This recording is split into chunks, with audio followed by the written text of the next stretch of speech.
چاہوں گا ہمارے پرنسپل محمد سلمان رضا کو کہ وہ آئیں اور اپنے اظہار خیال پیش کریں۔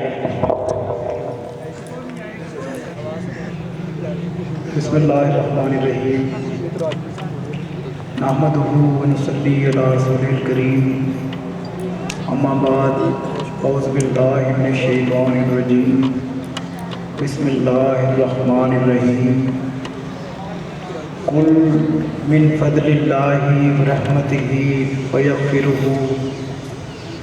قال تبارک و تعالی فی شان حبیبہ، ان اللہ و ملائکتہ یصلون علی النبی، یا ایھا الذین آمنوا صلوا علیہ وسلموا تسلیما،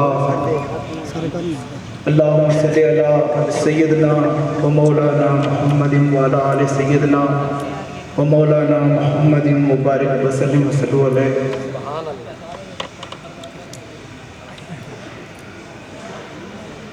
ان کا نام لبوں پر آئے، میٹھا میٹھا منہ ہو جائے، ان کے بول بہاروں جیسے اور اصحاب ستاروں جیسے، ان سا پیارا اور نہ کوئی، ان سے بچھڑ کر لکڑی روئی، جب وہ سیر کو جایا کرتے بادل سر پر سایا کرتے۔ سبحان اللہ۔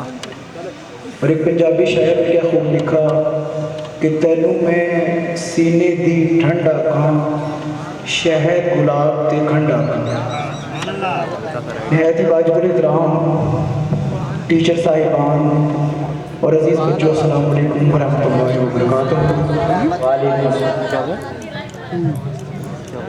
حدیث قدسی میں اللہ تبارک و تعالیٰ نے ارشاد فرمایا، انا جلیس مع من ذکرنی، جو میرا ذکر کرتا ہے میں ان کا مجلس ہوتا ہوں۔ اب اگر آپ اس چیز کو سمجھتے ہیں کہ اللہ تبارک و تعالیٰ اور آقا نبی کریم صلی اللہ علیہ وآلہ وسلم اپنی ذکر کی محفلوں میں ہم مجلس ہوتے ہیں، تو ادب کے تقاضے کے مطابق اپنے آپ کو سیدھا کر کے لائنوں میں بٹھا ترتیب سے بیٹھ جائیں۔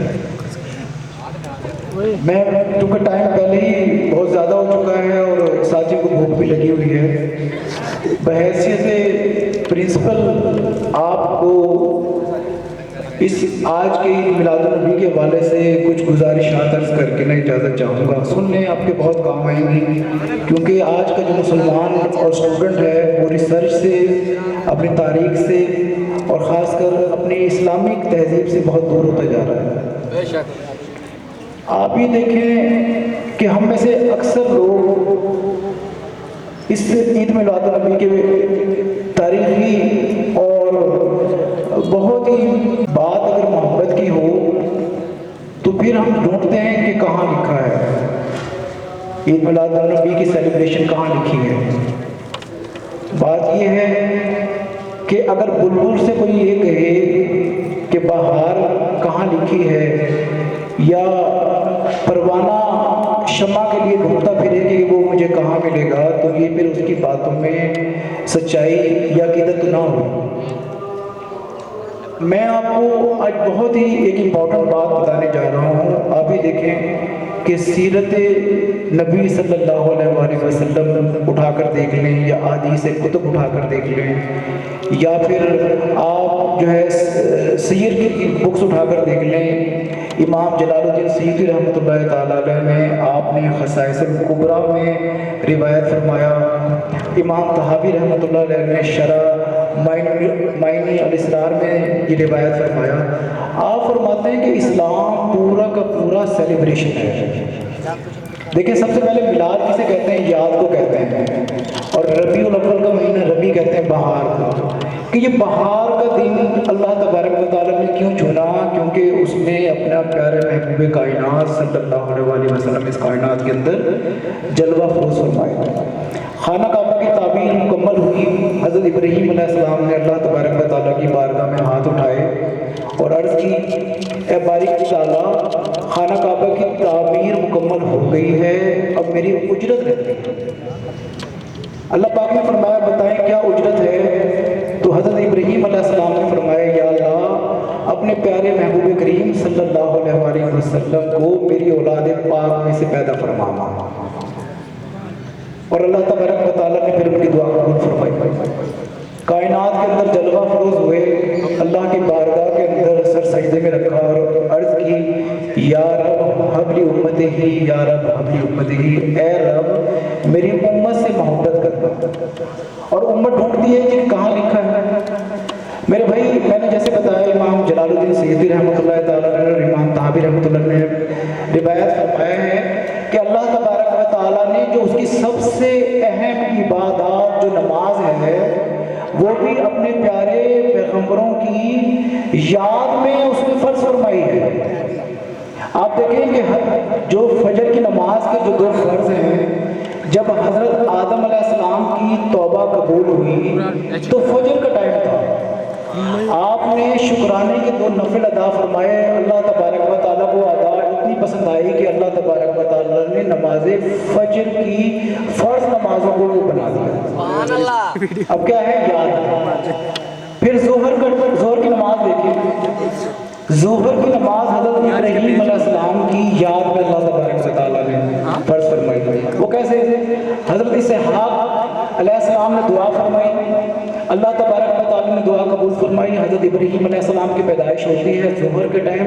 حضرت اسحاق علیہ السلام 4 رکعت شکرانے کے ادا کرتے ہیں. نماز ظہر کا ٹائم ہوتا ہے. اللہ کو ادا اتنی پسند آتی ہے اپنے محبوب پیغمبر کی کہ نماز ظہر بنا دیتا ہے. سبحان اللہ. پھر عصر کا ٹائم, حضرت عزیر علیہ السلام کو 100 سال کے بعد جو دوبارہ زندہ کیا گیا تو جب وہ اٹھے اللہ تبارک و تعالیٰ کی بارگاہ میں شکرانے کے 4 نوافل عطا فرمائے. اللہ تبارک و تعالیٰ نے وہ نماز عصر جو ہے وہ بنا.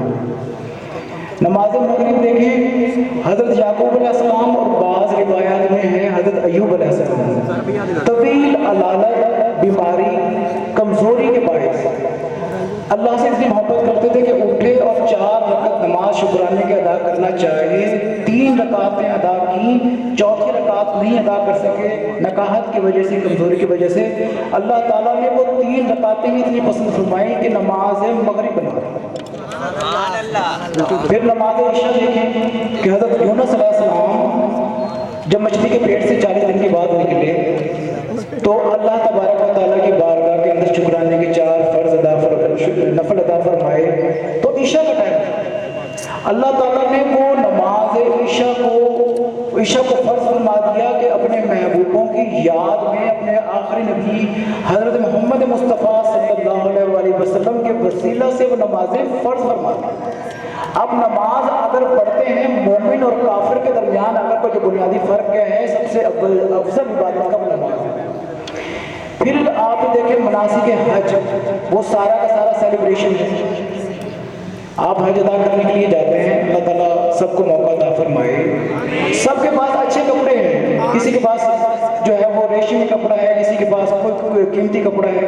لیکن وہاں کیا حکم ہے کہ جو کپڑے پہنتے ہیں وہ اتاریں اور 2 چادریں باندھ لیں. اب وہ چادریں کس کی سنت ہے, کس کی یاد ہے؟ حضرت ابراہیم علیہ السلام. آپ وہ چادر باندھا کرتے تھے. پھر میدان عرفات میں جب اکٹھے ہوتے ہیں, کوئی مخصوص عبادت نہیں ہے, وہاں پر اکٹھے ہونا اللہ تبارک و تعالیٰ کا حکم ہے. اب وہاں میدان عرفات میں کیا ہوا, حضرت آدم علیہ السلام اور حضرت اماں حوا وہ وہاں پر ملے, اور جس کو اللہ تبارک و تعالیٰ نے ان کی یاد میں میدان عرفات میں حاجیوں کا اکٹھا کرنا جو ہے مخصوص فرض فرمایا. پھر آپ دیکھیں خانہ کعبہ کے اندر 2 پتھر ہیں. مسلمان پتھروں کی پوجا نہیں کرتے, لیکن آپ حیران ہوں گے, حجرہ اسود, ایک پتھر خانہ کعبہ کی دیوار میں ہے اور ایک پتھر جو ہے وہ صحن میں ہے. حضرت عمر فاروق رضی اللہ تعالیٰ عنہ نے جب وہ خانہ کعبہ کی دیوار میں جو پتھر تھا اس کو چوما تو آپ نے فرمایا کہ اے پتھر, میں یہ جانتا ہوں کہ تو مجھے کچھ نہیں دے سکتا, لیکن میں تجھے اس لیے چومتا ہوں کہ میرے پیارے محبوب کریم صلی اللہ علیہ وسلم کے پیارے لب تجھ پر لگے ہوئے ہیں. فرض فرما دیا گیا.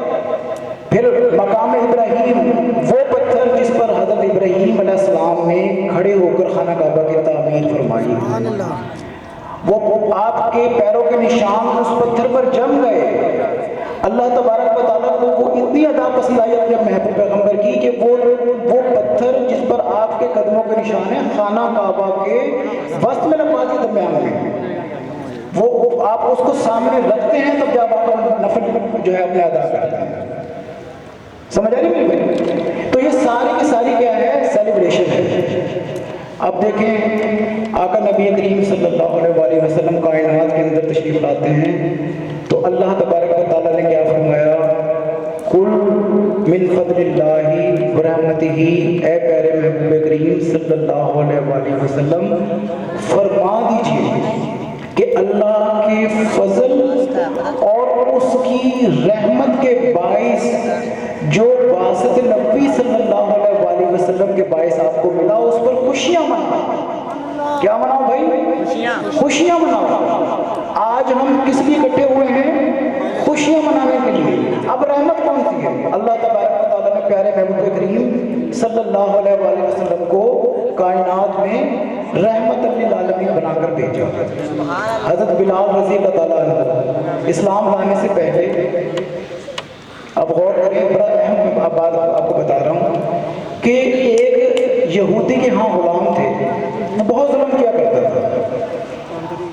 کیا ہوا کہ ایک دن آپ کو بہت شدید بخار تھا اور اس بخار میں آپ بہت زیادہ تپ رہے تھے، دودھ لیا، کوئی اس وقت حکمت کی دوائی نہیں، اور سردی سے کپ کپا رہے تھے اور چادر اوڑھ کر آپ لیٹ گئے. اب دیکھیں رحمت للعالمین کا بتا رہا ہوں کہ وہ مالک آیا اور اس نے دیکھا کہ اس نے کام نہیں کیا جو گندم کاٹنے کے لیے، غلہ بنانے کے لیے دی تھی وہ نہیں کر رہا بلکہ آرام کر رہا ہے. چادر کھینچی اور لات مار کر اٹھا دیا. آپ درد سے تکلیف سے کرانے لگے، درد اور تکلیف سے کرانے لگے. تو آپ غور کریں کہ قربان جاؤں آقا نبی کریم صلی اللہ علیہ وآلہ وسلم کے کہ آپ کا گزر اس دروازے کے پاس سے ہوا تو حضرت بلال حبشی رضی اللہ تعالیٰ عنہ آپ کی پکار سن کر زاری سن کر آپ تشریف لے آئے. دروازہ نوک کیا، حضرت بلال نے پوچھا کون؟ آپ نے فرمایا محمد صلی اللہ علیہ وسلم. دروازہ کھلا ہے، انہوں نے اندر آ جائے. تو آپ نے پوچھا کہ کیوں آپ اس تکلیف کے اندر پریشانی میں ہیں؟ تو انہوں نے غصے میں بہت ہی عجیب الفاظ کہے کہ ہر بندہ مجھ سے پوچھتا تو ہے لیکن تدارک نہیں کرتا. بہت زیادہ نبی کریم صلی اللہ علیہ وسلم واپس جانے لگے تو وہ کہنے لگا دیکھا آپ بھی واپس جا رہے ہیں. کچھ دیر ہوئی تو آقا نبی کریم صلی اللہ علیہ وآلہ وسلم واپس تشریف لائے تو آپ کے ہاتھ میں گرم دودھ کا پیالہ تھا اور کھجوریں تھی. آپ نے وہ حضرت بلال رضی اللہ تعالیٰ کو دی کہ کہا آپ یہ کھا لو اور یہ دودھ پی لو. آپ غور کریں کہ انہوں نے وہ کھجوریں اور دودھ پیا، ان کا کام کون کرے گا؟ اس نے کہا کہ آپ آرام کرو، میں کام کروں گا. ساری رات آقا نبی کریم صلی اللہ علیہ وآلہ وسلم نے چکی پیسی اور وہ آرام کرتے رہے. اگلے دن بھی یہی ماجرا ہوا، پھر اس سے اگلے دن بھی یہی ماجرا ہوا. جو تیسرے دن چکی پیس کر آقا نبی کریم صلی اللہ علیہ وآلہ وسلم واپس تشریف جانے لگے تو حضرت بلال رضی اللہ تعالیٰ عنہ قدموں سے لپٹ گئے کہ جو جس کی نبی سنا کرتے تھے، جس کے بارے میں رحمت للعالمین ہونا سنا کرتے تھے کہ اب میں قربان جاؤں، آپ وہی پیغمبر آخر زمان حضرت محمد مصطفیٰ صلی اللہ علیہ وآلہ وسلم ہے، میں آپ پر ایمان لاتا ہوں اور مجھے کلمہ شریف پڑھا رہا ہوں. ہم تو ان کے امت ہی ہیں میرے بھائی. سبحان اللہ. پھر آخر میں ایک اور دیکھیں، میں آپ کو بتاتا ہوں حضرت داعیہ کلبی آپ فرماتے ہیں کہ ایک شخص آقا نبی کریم صلی اللہ علیہ وآلہ وسلم کی بارگاہ میں حاضر ہوا. اس نے 100 بچیوں کو زندہ دفن کیا ہوا موجود ہے، ان کے لیے یہ چیزیں ہونا ضروری ہے. وہ بچی اس کی بیوی نے اپنے میکے میں چھپا دی. 4-5 سال کا عرصہ گزر گیا. وہ تجارت سے جب واپس آیا تو اس نے پوچھا تو اس نے کہا جی کوئی بچہ پیدا ہوا تھا، فوت ہو گیا، میں دفنا دیا.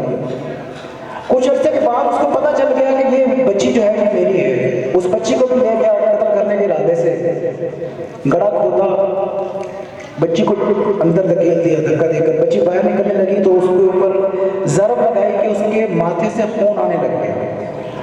دھکا دے کے دوبارہ گرا دیا اور مٹی ڈالنا شروع کر دی. وہ واقعہ سناتا جاتا تھا اور آقا نبی کریم صلی اللہ علیہ وآلہ وسلم اپنی چادر مبارکہ سے اپنے آنسو پونچھتے جاتے تھے. اور جب اس نے یہ واقعہ مکمل کر لیا تو آپ نے کہا تیری کیسی جرأت ہو گئی، کیسے کہ تم میری مبارکہ کے اندر آ گیا تو زاروں قطار ہوتے ہوئے کہنے لگا کہ جب میں بچی کو دفن کر رہا تھا تو بچی نے کہا تھا کہ ایک وقت ایسا آئے گا جب ایک رحمت للعالمین کائنات کے اندر ہوگا تب کوئی باپ کسی بیٹی کو زندہ دفن نہیں کر سکتا۔ آپ دیکھیں کہ آقا نبی کریم صلی اللہ علیہ وسلم جیسے تشریف لائے اور آپ نے ان کو شریعت کے بارے میں بتایا، اپنی نگاہ پاک سے فیض یاب فرمایا، بہت زیادہ گناہ گار لوگ بھی جو ہے فیض یاب ہوئے اور انہوں نے اسلام قبول کیا اور ان تمام ایسی رسومات سے انہوں نے اپنے آپ کو نجات عطا فرمائی۔ میرا خیال ہے کہ آپ لوگ بہت زیادہ تھکے ہوئے ہیں تو ہم اس کو صلاۃ السلام کی طرف لے کے جاتے ہیں، پھر انشاءاللہ کسی کبھی مجھے موقع ملا تو میں مزید انشاءاللہ تفصیل سے آپ کو بتاؤں گا۔ اپنا بہت خیال رکھیں اور آخر میں اس دعا کے ساتھ یا رسول اللہ انظر حالنا یا حبیب اللہ اسمع قالنا اننا فی بحر غم من مغرقن خذ یدی ساحل لنا اشکانا وما علینا الا البلاغ۔